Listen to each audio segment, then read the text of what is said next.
திருச்செந்தூர் முருகன் கோயிலில் வரும் 1ஆம் தேதி முதல் செல்போன் பயன்படுத்த தடை விதிக்கப்படுவதாக கோயில் நிர்வாகம் அறிவித்துள்ளது. இது தொடர்பாக வெளியிட்டுள்ள அறிவிப்பில் பக்தர்கள் முழுமையாக பரிசோதனை செய்யப்பட்டு அதன் பின்னரே கோயிலுக்குள் அனுமதிக்கப்படுவார்கள் என்று தெரிவிக்கப்பட்டுள்ளது. பக்தர்கள் தங்களது கைபேசிகளை தாங்கள் தங்கியிருக்கும் இடங்களிலோ அல்லது பிரத்யேக பாதுகாப்பு மையங்களில் வைத்துவிட்டு தரிசனத்திற்கு செல்லுமாறும் அறிவுறுத்தப்பட்டுள்ளனர். பக்தர்களிடம் கைபேசிகள் இருப்பது கண்டறியப்பட்டால் அவை பறிமுதல் செய்யப்படும் என்றும் கோயில் நிர்வாகம் எச்சரித்துள்ளது. தஞ்சாவூரில் பெய்த கனமழையால் ரயில்வே கீழ்ப்பாலத்தில் இடுப்பளவுக்கு மழைநீர் தேங்கியது. இதனால் அவ்வழியாக சென்ற வாகன ஓட்டிகள் கடும் சிரமத்திற்கு ஆளானதுடன் சில இருசக்கர வாகனங்கள் நீரில் சிக்கிக் கொண்டன. இதையடுத்து போக்குவரத்து போலீசார் உடனடியாக போக்குவரத்தை நிறுத்தி வாகனங்களை மாற்று வழியில் திருப்பிவிட்டனர். பின்னர் மழைநீர் வடிந்ததும் போக்குவரத்து மீண்டும் அனுமதிக்கப்பட்டது.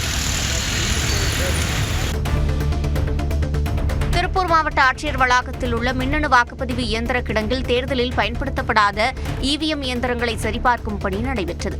நடந்து முடிந்த தேர்தலில் தாராபுரம் தொகுதியில் வெற்றி பெற்ற சத்யபாமா தனது சட்டமன்ற உறுப்பினர் பதவியை ராஜினாமா செய்த நிலையில் அந்த தொகுதி காலியானதாக அறிவிக்கப்பட்டது. இதனால் எந்த நேரத்தில் இடைத்தேர்தல் வந்தாலும் அதனை எதிர்கொள்ளும் வகையில் மாவட்ட நிர்வாகம் பணிகளை மேற்கொண்டு வருவதாக அதிகாரிகள் கூறினர். திண்டுக்கல்லில் விவசாயியிடம் நெல் கொள்முதல் பணத்தை விடுவிக்க கூகுள் பே மூலம் 20,000 ரூபாய் லஞ்சம் வாங்கிய நுகர்பொருள் வாணிப கழக தற்காலிக ஊழியர் சுமன் ராஜ் கைது செய்யப்பட்டார். கையில் பணம் வாங்கினால் பிடிபட்டு விடுவோம் என அஞ்சி அவர் 2 தவணைகளாக ஆன்லைனில் லஞ்ச பணம் பெற்றுள்ளார். ஆடியோ ஆதாரத்தின் அடிப்படையில் லஞ்ச ஒழிப்புத் துறையினர் அவரை கையும் களவுமாக கைது செய்தனர். விருதுநகர் மாவட்டம் சாத்தூர் அருகே உள்ள பிரசித்தி பெற்ற இருக்கன்குடி மாரியம்மன் கோவிலில் உண்டியல் காணிக்கை என்னும் பணி நடைபெற்றது. இதில் பக்தர்களின் காணிக்கையாக 51,79,361 ரூபாய் கிடைத்துள்ளது. மேலும் 74 கிராம் தங்கம் மற்றும் 355 கிராம் வெள்ளியும் காணிக்கையாக கிடைத்துள்ளதாக கோவில் நிர்வாகம் தெரிவித்துள்ளது.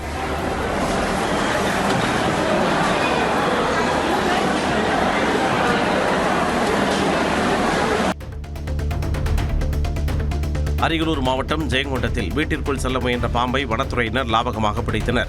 ஸ்டாலின் என்பவரின் வீட்டுத் தோட்டத்தில் பாம்பு இருப்பதை அவரது குடும்பத்தினர் கண்டு அதிர்ச்சி அடைந்தனர். தகவலின் பேரில் நிகழ்விடத்திற்கு சென்ற தீயணைப்பு வீரர்கள் தோட்டத்தில் இருந்த 6 அடி நீளமுள்ள பாம்பை வீட்டிற்குள் நுழையாமல் தடுத்து நிறுத்தி லாபகமாக பிடித்து வனத்தில் விட்டனர்.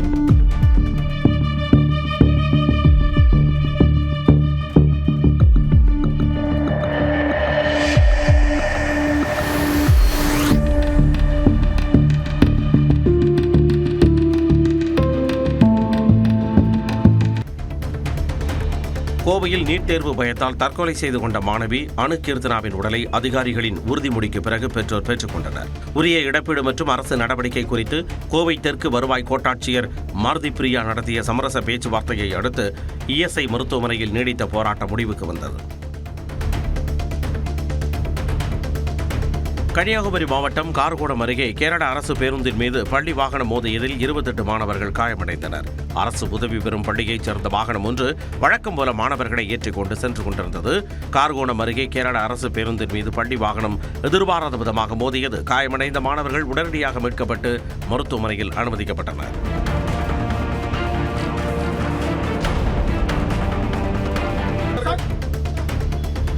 சென்னை ராமாபுரத்தில் கம்பர்தரு பகுதியில் இரவில் அதிக மின் அழுத்தம் காரணமாக மின்கம்பி அறுந்து விழுந்ததால் மின்சாரம் துண்டிக்கப்பட்டது. மின்வாரிய ஊழியர்கள் நீண்ட நேரம் வராத நிலையில் ஆபத்தை உணர்ந்து அப்பகுதி மக்கள் வாகனங்கள் செல்லாதவாறு பாதுகாப்பு பணியில் ஈடுபட்டனர். அப்பொழுது இருசக்கர வாகனத்தில் வந்த இளைஞர்கள் இருவர் அறுந்து கிடந்த மின் வயர்கள் மீது வாகனத்தை ஏற்றியபடி பயணம் செய்ததால் பரபரப்பு ஏற்பட்டது.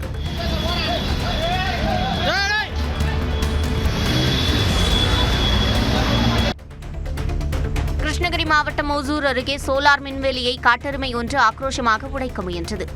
ஜவலகிரி வனப்பகுதியில் வனத்துறை சார்பில் சோலார் மின்வேலி அமைக்கப்பட்டுள்ளது. இந்த நிலையில் வனத்திலிருந்து வெளியேறிய காட்டெருமை ஆக்ரோஷமாக வேலியை உடைக்க முயன்றதைக் கண்டு கிஜனகுப்பம் சுற்றுவட்டார பகுதி மக்கள் அச்சமடைந்தனர்.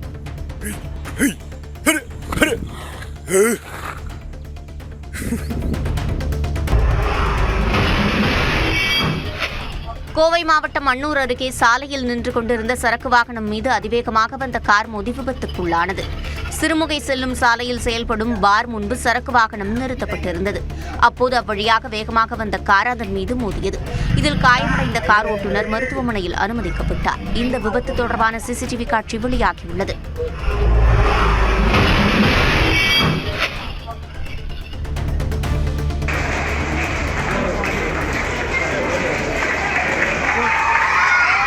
சென்னை பழைய வண்ணாரப்பேட்டையில் மறைந்த தயாரிப்பாளர் ராஜனின் உருவப்படத்தை நடிகர் சங்க தலைவர் நாசர் திறந்து வைத்து மரியாதை செலுத்தினார்.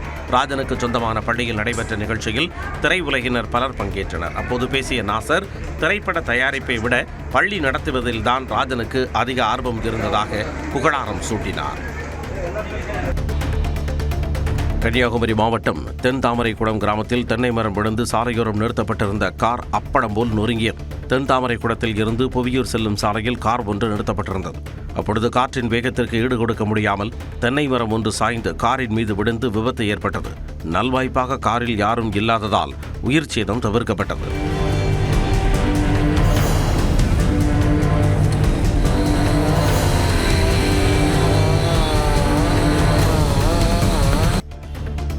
கோவை மாவட்டம் மேட்டுப்பாளையத்தில் தங்கையின் காதலனை அடித்து கொலை செய்த சகோதரன் உட்பட 4 பேர் கைது செய்யப்பட்டுள்ளனர். அங்கு தனியார் தோட்டத்தில் உள்ள கிணற்றில் மிதந்த இளைஞரின் சடலத்தை மீட்டு காவல்துறையினர் விசாரித்தனர். இதில் அந்த நபர் மருதூரைச் சேர்ந்த எலக்ட்ரீஷியன் கண்ணன் என்பது தெரியவந்தது. மேலும் கண்ணன் அவரது நண்பர் பாரதிராஜாவின் சகோதரியை காதலித்து வந்ததும் இந்த தகராறில் பாரதிராஜா தனது நண்பர்களுடன் சேர்ந்து கண்ணனை அடித்து கிணற்றில் வீசியதும் தெரியவந்தது. திண்டுக்கல் மாவட்டம் கதிர்நாயக்கன்பட்டியில் செயல்படும் டாஸ்மாக் மதுபான கடையை அகற்றக்கோரி தேசிய கொடியுடன் பெண்கள் சாலை மறியலில் ஈடுபட்டனர்.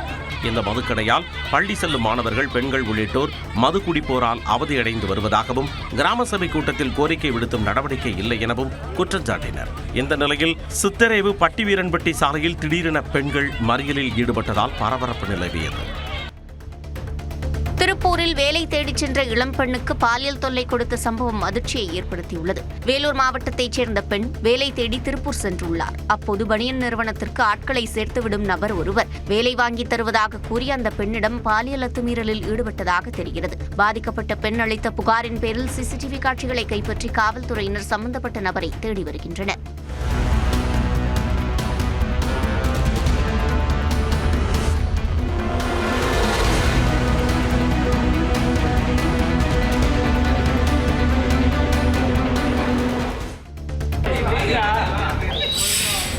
காஞ்சிபுரம் அருகே பழைய சீவரத்தில் லட்சுமி நரசிம்ம பெருமாள் கோயிலில் ஆனி மாத பிரம்மோற்சவத்தையொட்டி சுவாமி ஹம்சவாகனத்தில் வீதி உலா வந்தார். வெண்பட்டுடுத்தி, திருவாபரணங்கள், போர்வாள், கேடயம் அணிந்து ஹம்ச வாகனத்தில் முக்கிய வீதிகளில் வலம் வந்த லட்சுமி நரசிம்ம பெருமாளை வழிநெடுகிலும் திரளான பக்தர்கள் மனமுருக வழிபட்டனர்.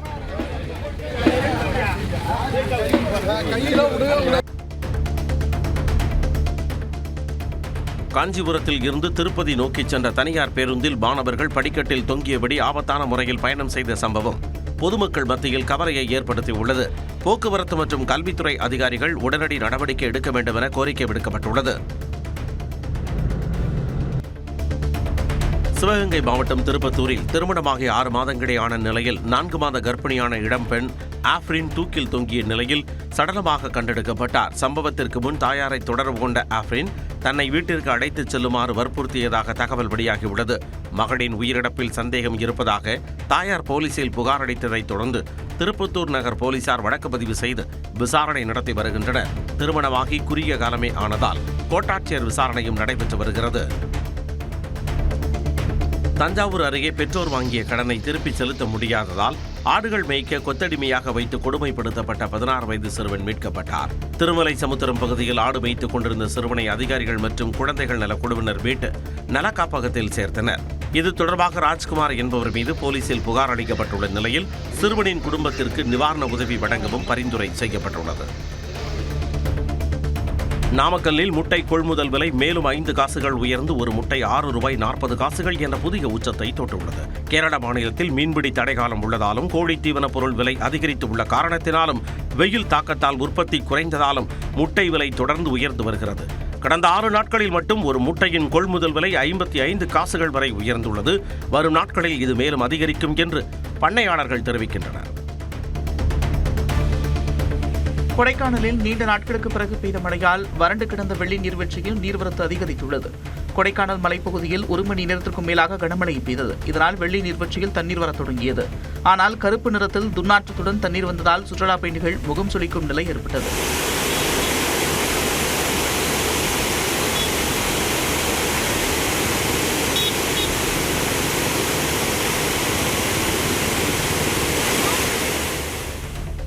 காசிமேட்டிலிருந்து மீன்பிடிக்க சென்ற 20க்கும் மேற்பட்ட மீனவர்களை ஆந்திர போலீசார் கைது செய்தனர்.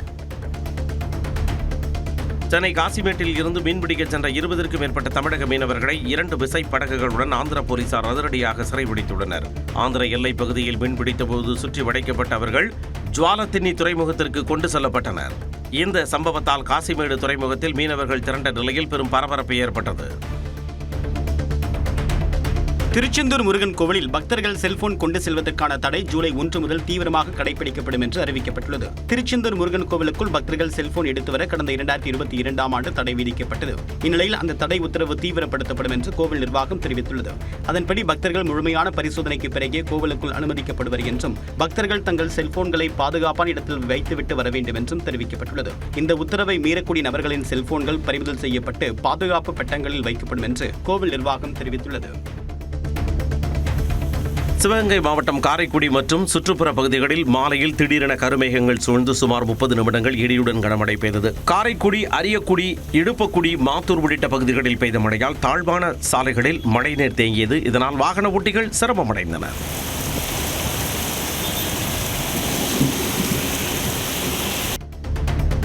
புதுக்கோட்டை மாவட்டம் பெருஞ்சுனை பகுதியில் காவிரி கூட்டு குடிநீர் திட்ட குழாயில் ஏற்பட்ட உடைப்பால் லட்சக்கணக்கான லிட்டர் குடிநீர் வீணாக வெளியேறியது.